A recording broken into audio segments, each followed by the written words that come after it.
Hello and thanks for joining us from our studios in Israel. I'm Aaron Porras, here with ILTV's morning briefing. A new Iranian military base has just been confirmed in Syria, just roughly 40 miles from Israel's northern border.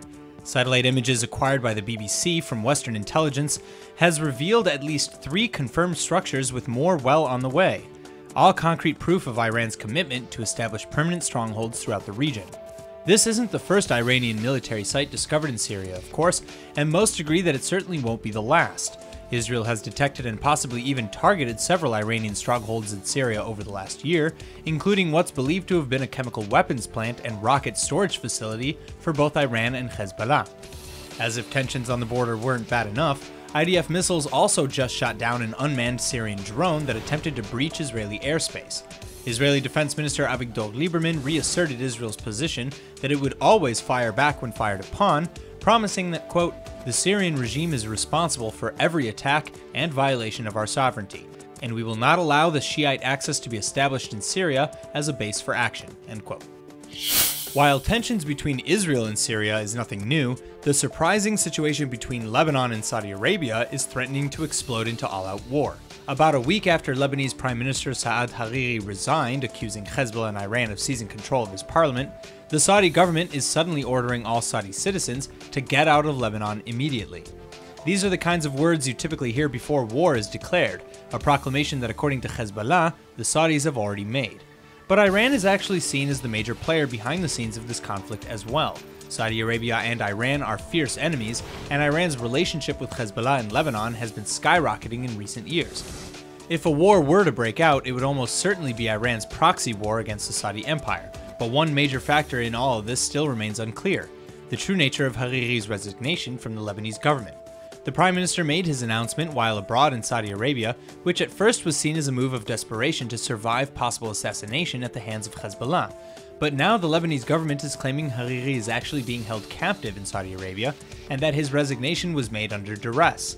This is a mystery that will definitely need to be cleared up soon, especially if the world hopes to escape another horrific Middle East war. In a rare move, the Israeli army has just posted a video to social media directly addressing the Palestinian Islamic Jihad in Gaza and warning them not to launch an attack against the state of Israel. Quote, "We're aware of the plot that the Palestinian Islamic Jihad is concocting," says Major General Yoav Mordechai in Arabic. He then goes on to promise swift and immediate responses against any act of violence. These words come a few weeks after Israel destroyed a terror tunnel in Gaza that breached Israeli soil, killing at least 14 members of the local Islamic Jihad group. The group promised swift retaliation along with Hamas threats of violence, acts that have so far yet to be carried out. One major reason for this may be due to the ongoing Palestinian reconciliation talks. Both Hamas and the Palestinian Authority know that engaging Israel in war would undoubtedly send the unity talks crashing down. But as the IDF's video has confirmed, Israel is clearly aware of a revenge attack being planned.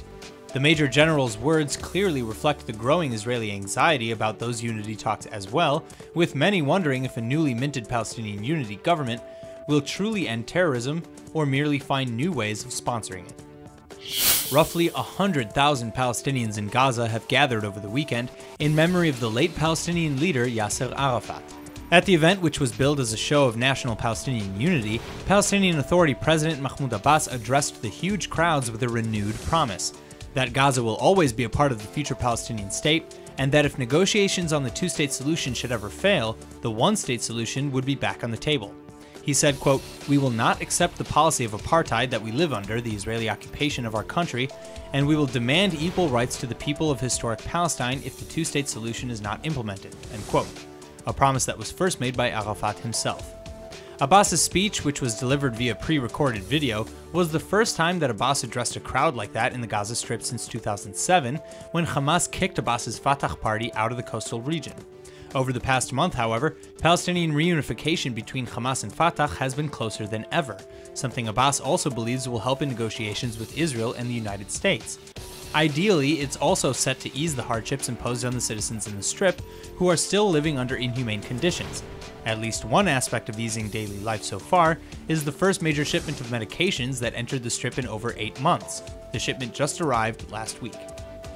According to the New York Times, the United States Trump administration has finally begun drafting an Israeli-Palestinian peace plan. Though the plan could take until next year to finalize, It's said to address all the major hot-button issues, such as borders, settlements, and the status of Jerusalem. Despite all the planning, however, Trump's Middle East envoy Jason Greenblatt has said that, quote, "The goal is to facilitate, not dictate, a lasting peace agreement to improve the lives of Israelis and Palestinians and security across the region," end quote.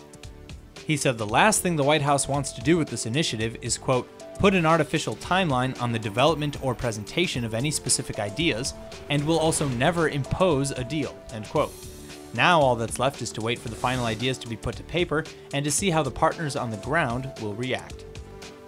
That's all for now. I'm Aaron Porras, and see you later with our main daily broadcast from Israel at 2 p.m. Eastern Time.